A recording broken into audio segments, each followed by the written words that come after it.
नमस्कार। वाक्य जो विचारों के आदान प्रदान की सार्थक अभिव्यक्ति है, इसे समझने से पहले भाषा की जो सबसे छोटी इकाई है वो है वर्ण। वर्ण यानी भाषा की सबसे छोटी इकाई और कई वर्णों के मेल से, यानी वर्णों के सार्थक और व्यवस्थित मेल को शब्द और शब्दों के सार्थक समूह को वाक्य कहते हैं। शब्द जब तक वो स्वतंत्र हैं तब तक उन्हें शब्द की संज्ञा नहीं प्राप्त होती है। उन्हें जब वाक्य में प्रयोग किया जाता है तभी वे शब्द बनते हैं। शब्द जो हैं वो पद की संज्ञा को प्राप्त होते हैं, उसके बाद ही उनका वाक्य में प्रयोग किया जाता है। जैसे राम, ये एक शब्द है, लेकिन इसका जब राम जाता है इस वाक्य में प्रयोग करेंगे तो राम पद बन जाएगा।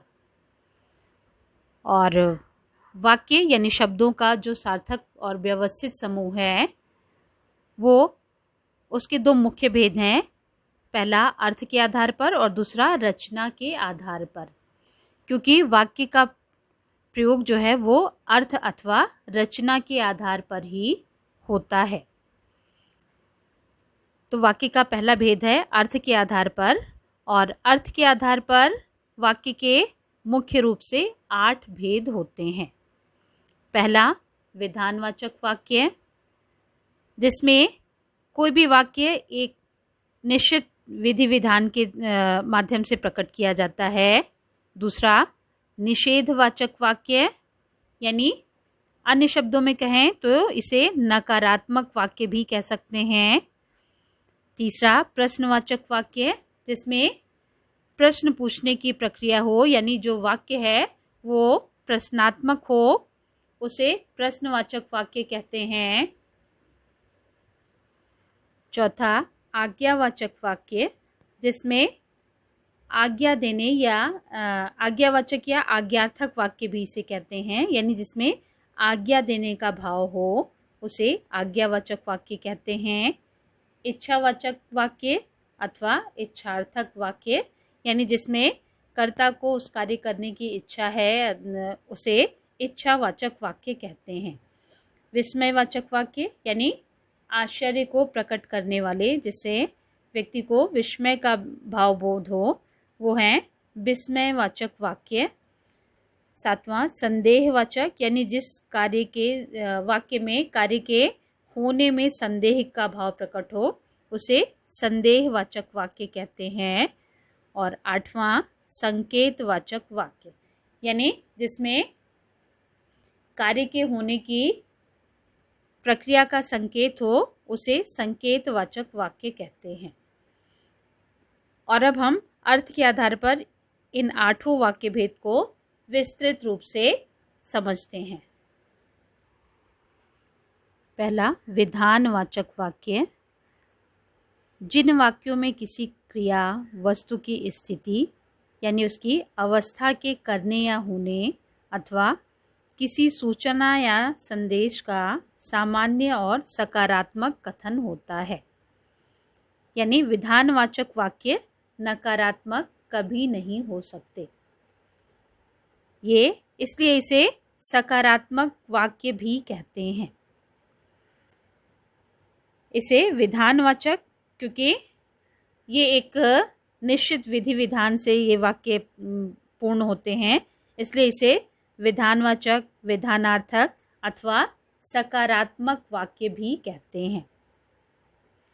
और वाक्य रचना की दृष्टि से सरल अथवा जटिल हो सकते हैं, इसलिए विधानवाचक वाक्य के भी 2 उपभेद हैं, सरल विधानवाचक और जटिल विधानवाचक।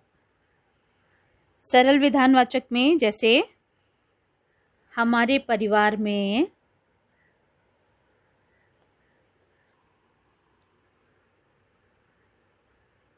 हमारे परिवार में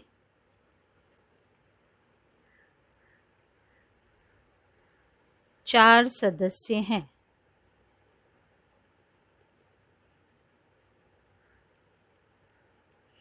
यानी सामान्यतः इस वाक्य में सूचना दी जा रही है,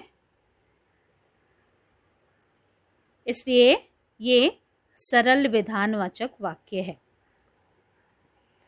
और जटिल विधानवाचक वाक्य का उदाहरण अन्य शब्दों में कहें तो ये मिश्र अथवा संयुक्त वाक्य भी हो सकते हैं।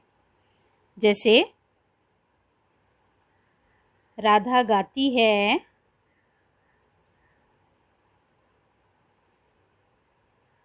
और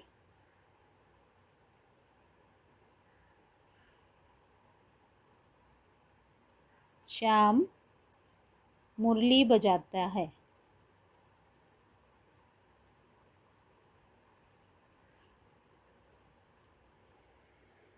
यानी वाक्य प्रक्रिया ये जो जटिल रूप में आ गई, जो कि सरल ना हो करके मिश्र अथवा संयुक्त हो गई, इसलिए इसका दूसरा भेद जटिल विधानवाचक वाक्य। लेकिन इस वाक्य में भी एक रीति से सूचना प्रदान की जा रही है, जो कि सकारात्मक है, विधानार्थक है और विधानवाचक है। दूसरा निषेधवाचक वाक्य। निषेध यानी मनाही। जिन वाक्यों के कथन में किसी कार्य अथवा बात के करने या होने का निषेध किया जाता है, उन्हें निषेधात्मक अथवा निषेधार्थक अथवा नकारात्मक वाक्य भी कहते हैं। यानी विधानवाचक वाक्य को सकारात्मक वाक्य और निषेधवाचक वाक्य को नकारात्मक वाक्य कहते हैं। और ये वाक्य प्रायः न, नहीं, मत आदि नकारात्मक शब्द लगाकर बनाए जाते हैं। और निषेधवाचक वाक्य भी विधानवाचक वाक्य की तरह सरल और जटिल इन दो भागों में विभक्त हैं। सरल निषेधात्मक वाक्य का उदाहरण है राम आज स्कूल नहीं जाएगा।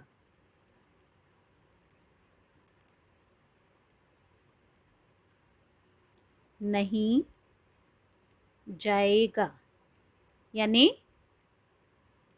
नकारात्मक नहीं का प्रयोग, और ये एक सरल वाक्य है, इसलिए सरल निषेधात्मक वाक्य का उदाहरण है। जटिल निषेधात्मक वाक्य, और ये नकारात्मक वाक्य कुछ अन्य तरीकों से भी प्रकट किए जाते हैं। जैसे वह कहाँ का नेता है, अर्थात वो नेता नहीं है। यानी बोलने की रचना के आधार पर जो भी उसका प्रयोग है, उसके आधार पर जो अर्थ निकल रहा है वह कहाँ का नेता है, इसका अर्थ यही निकलता है कि वह नेता नहीं है। जैसे अब मेरा वह क्या काम करेगा, अर्थात वो मेरा काम अब नहीं करेगा। जटिल निषेधात्मक वाक्य का उदाहरण है जैसे बालक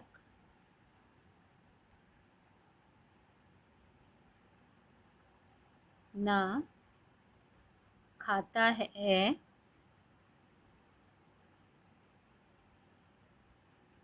न पीता है।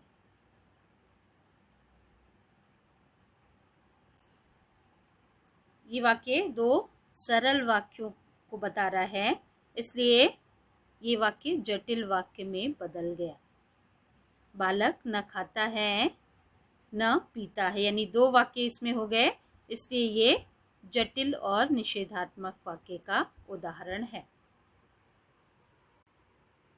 तीसरा प्रश्नवाचक वाक्य, यानी जिन वाक्यों में कोई प्रश्न पूछा जाता है उन्हें प्रश्नवाचक वाक्य कहते हैं। और ये भी विधानवाचक और निषेधवाचक वाक्य की तरह सरल प्रश्नवाचक वाक्य और जटिल प्रश्नवाचक वाक्य में विभाजित हैं।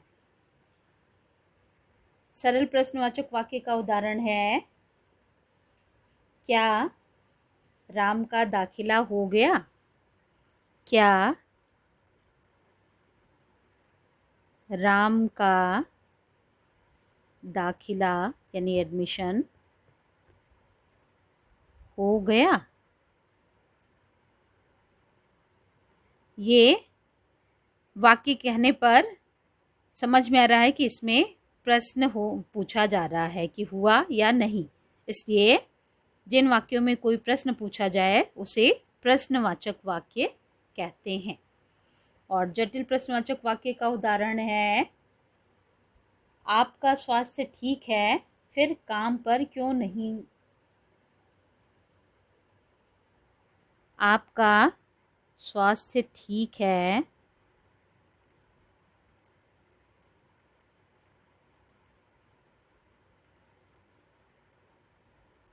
फिर काम पर क्यों नहीं गए?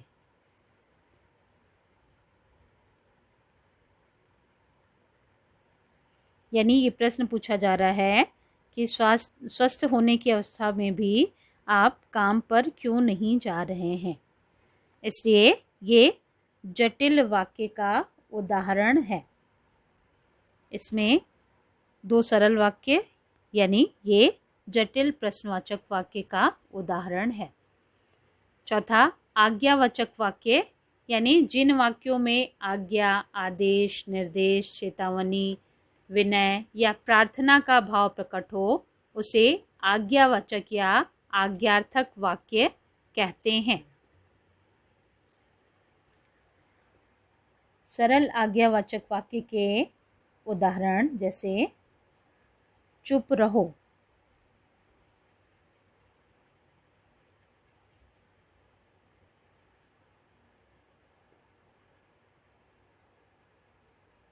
आज्ञावाचक वाक्य में आज्ञा, आदेश, निर्देश, चेतावनी, विनय या प्रार्थना का भाव होता है उसे आज्ञार्थक वाक्य कहते हैं। तो चुप रहो, ये आज्ञा देने का भाव प्रकट हो रहा है, इसलिए ये आज्ञावाचक वाक्य कहा जाएगा। जैसे निर्देशित स्थान से आगे न जाओ, इसमें निर्देश का भाव प्रकट हो रहा है। या फिर अन्य उदाहरण, कृपया आप यहाँ से चले जाएं, इसमें एक तरह से विनय का भाव प्रकट हो रहा है। इस वाक्य में रात होने से पहले घर लौट आना, इस वाक्य में आज्ञा या अनुरोध का भाव प्रकट हो रहा है। कल सभी लोग 10 बजे कार्यालय पहुँचे, इस वाक्य में आदेश का भाव प्रकट हो रहा है। लौटते समय माली से फूल लेते आना, इसमें एक तरह से प्रार्थना का भाव प्रकट हो रहा है। और बिजली के तारों से दूर रहें, इसमें करंट प्रवाहित है, ये चेतावनी का भाव है। यानी आज्ञावाचक वाक्य में आज्ञा, आदेश, निर्देश, चेतावनी, विनय या प्रार्थना का भाव प्रकट होता है, उसे आज्ञावाचक या आज्ञार्थक वाक्य कहते हैं। और सरल और जटिल के भेद से जटिल वाक्य का उदाहरण है, जब तक मैं वापस ना आऊं कहीं जाना मत। यानी जब तक मैं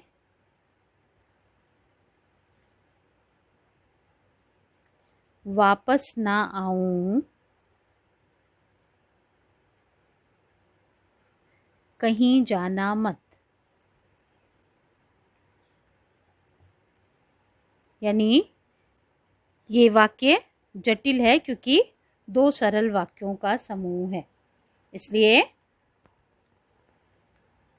ये एक तरह से निर्देश दिया जा रहा है कि जब तक मैं वापस ना आ जाऊं तो मैं इस स्थान को छोड़ करके मत जाना।